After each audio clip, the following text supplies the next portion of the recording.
worldwide trend, move from the family village to Muscat, the capital, and their lives are equally turbulent. The novel's structure is intricate and engaging. Alternate chapters are narrated by an omniscient narrator and one character, Abdallah, the husband of Mayya. Abdallah's father had been no ordinary merchant. His wealth was derived from a slave trade that had continued despite its legal suppression. Abdallah's life is overshadowed by the mysterious death of his mother. Raised by his father's slave, Zarifa, the maternal figure in his life, Abdallah seeks emotional contentment with Mayya, but his love for her is not reciprocated.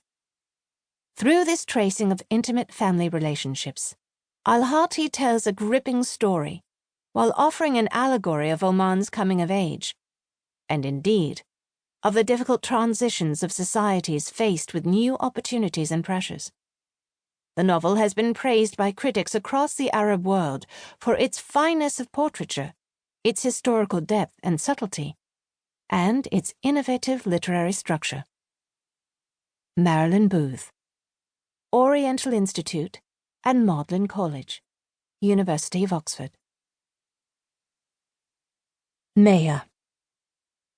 Mayya, forever immersed in her Singer sewing machine, seemed lost to the outside world. Then Mayya lost herself to love. A silent passion, but it sent tremors surging through her slight form, night after night, cresting in waves of tears and sighs. These were moments when she truly believed she would not survive the awful force of her longing to see him.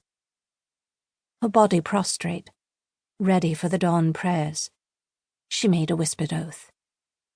By the greatness of God, I want nothing, O Lord, just to see him.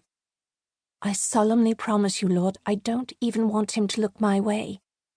I just want to see him. That's all I want. Her mother hadn't given the matter of love any particular thought, since it never would have occurred to her that pale Mayya, so silent and still, would think about anything in this mundane world beyond her threads and the selvages of her fabrics, or that she would hear anything other than the clatter of her sewing machine. Mayya seemed to hardly shift position throughout the day, or even halfway into the night. Her form perched quietly on the narrow, straight-backed wood chair in front of the black sewing machine with the image of a butterfly on its side. She barely even lifted her head, unless she needed to look. As she groped for her scissors, or fished another spool of thread out of the plastic sewing basket, which always sat in her small wood utility chest. But Mayya heard everything in the world there was to hear. She noticed the brilliant hues life could have, however motionless her body might be.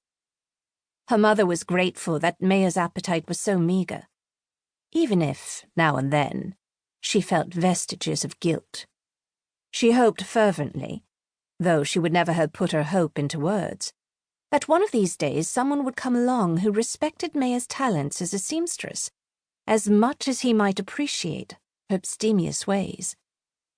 The someone she envisioned would give Mayya a fine wedding procession, after which he would take her home with all due ceremony and regard. That someone arrived.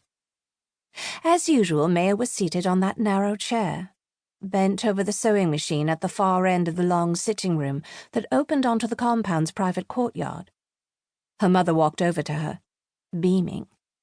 She pressed her hand gently into her daughter's shoulder. "Mayya, my dear, the son of merchant Suleiman has asked for your hand." Spasms shot through Mayya's body. Her mother's hand suddenly felt unbearably heavy on her shoulder, and her throat went dry.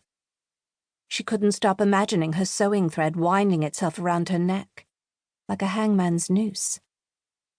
Her mother smiled. "I thought you were too old by now to put on such a girlish show. You needn't act so bashful, Mayya." And that was that. The subject was closed, and no one raised it again. Mayya's mother busied herself assembling the wedding clothes, concocting just the right blends of incense, having all the large seat cushions reupholstered, and getting